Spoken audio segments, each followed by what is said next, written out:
welcome to the programme. The European Union has today adopted new sanctions on Iran and has also, we're hearing, within the last few minutes, designated the Revolutionary Guards a terror organisation. Now, this action comes in the wake of the brutal crackdown by Iranian authorities on anti-government protesters earlier on this month, which left thousands of people dead. Now, while the EU is focused on sanctions this week, President Donald Trump is once again threatening military action. In a post on his platform Truth Social, Trump wrote that time is running out for Iran to make a deal, saying that a huge American armada was heading towards the country. Well, our first report for you takes a look at the Revolutionary Guards because, as I say, within the last few minutes, the foreign policy chief of the EU has posted on the platform X to say that the EU has agreed to add that group to its list of terror organizations. It's one of Iran's most powerful organizations. The Revolutionary Guard Corps was founded in 1979 by Ayatollah Khomeini a few months after the Islamic Revolution. It's an elite military organization that works as a counterweight to the traditional armed forces and reports directly to Iran's supreme leader. Their mission to protect the Islamic regime, maintain order, and prevent any potential coup d'etat. While the IRGC oversees the Quds Force, which is responsible for foreign operations, it's also influential in national politics. Former Revolutionary Guards members hold key positions in the government. Currently, there are about 200,000 members in the IRGC. It controls key sectors of the Iranian economy, oil, construction, telecommunications, and finance, and is believed to hold up to 50% of the country's oil wealth. The IRGC also runs a vast intelligence service and has its own army, navy, and air units. It controls Iran's ballistic missiles program.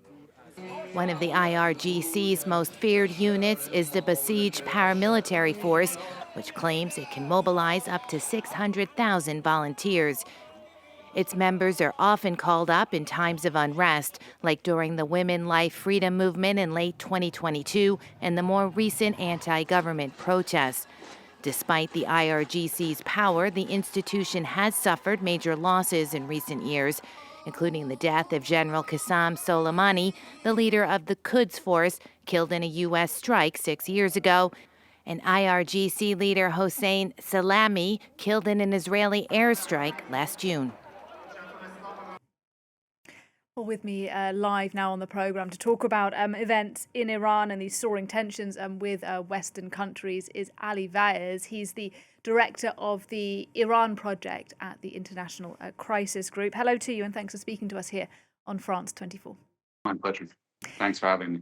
Look, I want to ask you first of all about what we've just heard from the European Union's foreign policy chief, Kaja Kallas, who says that it has now been confirmed that the EU is to add the IRGC to its list of terror groups alongside organisations like ISIS and Al-Qaeda. How significant is that? Well, it is very significant. It is a new low for Iran-Europe relationship. It is certainly going to result in more tensions and could have negative consequences for both sides. We have to wait and see, but one has to remember that the Iranian regime feels increasingly cornered and could now do things that are much more reckless because it increasingly has less to lose.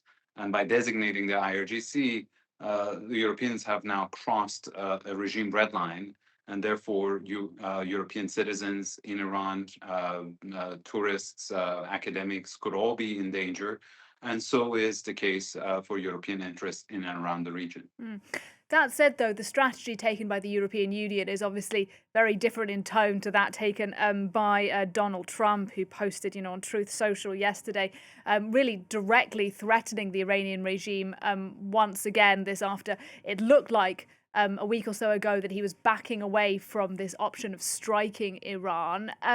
How serious then do you think how likely do you think the threat of war actually is now between the United States and Iran? Well, first of all, I have to say the European designation of Revolutionary Guards is kind of mimicking US policy. President Trump, in his first term, designated the Revolutionary Guards as a foreign terrorist organization. Well, you see the impact of that designation is that the Revolutionary Guards has become only more repressive at home and has caused a massacre with the recent protests in Iran. So, in terms of effectiveness of these kind of punishments, one has to really question the wisdom of the strategy. In terms of US military options, look, the reality is that there is no such a thing as a limited military strike. If the US decides to do political decapitation or target Revolutionary Guards, repressive apparatus, or command and control, in all of these cases, Iran is likely to retaliate in a disproportionate manner because this is now a regime that is facing an existential angst and is fighting for its life. And so the risk of a limited strike turning into an all-out confrontation or a regional conflagration are very high. And this is why I think President Trump has been hesitating.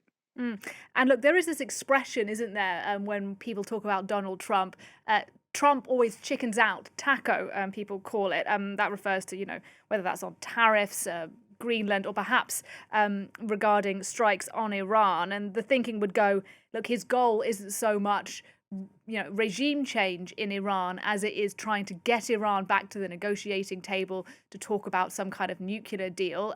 Do you think the Iranian authorities are interested in that at this point? Do they want to talk to the Americans? Well, they have said that they're interested in talking to the Americans, but in order to get a reasonable and fair agreement, not to surrender to U.S. terms. And this is, I think, that the Iranian regime thinks the only thing that is more dangerous than suffering from a U.S. strike or continued economic strangulation is surrendering to U.S. terms, because that would indicate that the regime is in a position of weakness, and that would only increase the pressure on the Islamic Republic and not alleviate it. Yeah, look, and when we talk about kind of rhetoric over the past couple of days, we have obviously had that language from Donald Trump that I talked about. And we've also had Iranian proxies, though, haven't we, in Iraq, Kataib Hezbollah, the Houthis in Yemen, threatening American assets in the region. But is it the reality that actually Iran and its proxies are weaker than they were after the 12-day war back in June? And I just wonder, from your view, how much of this is rhetoric by Iran and its allies, and how much of it really suggests a capacity to strike American interests if Iran is hit? Well, look, Iran and its proxies have been weakened, but they are not weak. Those two are not the same. They can still cause significant mayhem in and around the region. And one of the lessons that they've learned since October 7th is that if they all fight US and Israel on their own, they would be pretty weak and they could be cut down to size. But if they come together and deliver on that promise of a regional conflagration, as you said, there is a possibility that Trump would chicken out. We saw this, of course, with the Houthis, that once the cost increased in terms of US military intervention, the president pulled the plug on US engagement against the Houthis. We saw this even with President Trump's role model, Ronald Reagan, in the 1980s, when there was a bombing in Beirut that killed 241 Americans. The US left the region. So based on this conclusion, the Iranians have come up with a new doctrine, which basically says restraint is dangerous and only invites more escalation. And that's why I think in a scenario of another military confrontation, the risks are so much higher. And this is why Iran's neighbors in the region have been asking the United States to avert another military escalation. I just want to walk back a little bit, if we can, and talk about this crackdown that took place a couple of weeks ago now in Iran. It does seem, by all accounts, to have been an extremely violent, brutal crackdown by the regime on those who were out in the streets. you, like everybody else, would have had a very hard time verifying the numbers of people killed because of restrictions by the Iranian authorities. But I just would like to ask you about some of the figures, because there's so much of this being talked about this week. I've seen figures like 6,000 people killed. I've seen some people saying it could be as many as 30,000. Just as an expert on Iran, do those kind of figures strike you as plausible here? Well, they do, and they're shocking. To be honest, this is without precedent. This regime has always been a repressive and homicidal regime. There's no doubt about it. But it brought down the iron fist with speed and ferocity that we've never seen before.